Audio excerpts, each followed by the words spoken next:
Il ministro dell'Economia e delle Finanze, il bellunese Daniele Franco, ha ricevuto al Bo il premio Alumnus of the Year. Il ministro, che nel 1977 si laureò a Padova in scienze politiche e l'anno dopo conseguì un master in organizzazione aziendale, ha presenziato al 30° anniversario della Fondazione Cassa di Risparmio di Padova e Rovigo, la quarta in Italia per dimensione patrimoniale, che dal 1991 ha erogato 1 miliardo e 350 milioni di euro per progetti per il sociale, la ricerca, la salute, la cultura, l'ambiente, per un territorio di 1.160.000 abitanti.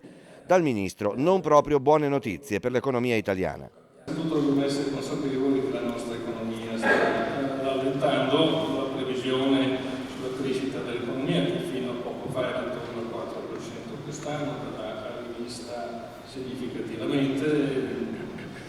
La settimana prossima pubblicheremo il documento di economia e finanza per il 2022 con dei valori di crescita più bassi.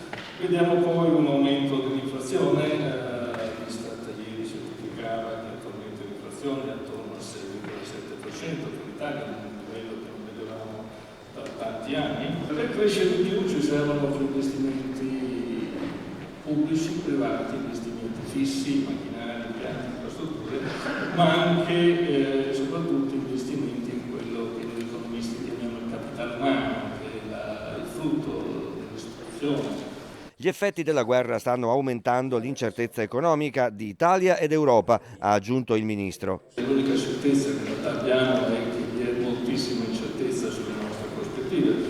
Certezza innanzitutto perché non sappiamo quando il conflitto finirà e come finirà, e questo sta pesando sulle prospettive dell'economia italiana e europea. Nell'occasione, la Zecca dello Stato ha iniziato la vendita della moneta in argento 925 coniata per gli 800 anni dell'Ateneo. A giudicare dalla coda di acquirenti, padovani ma anche tanti turisti, è già un successo.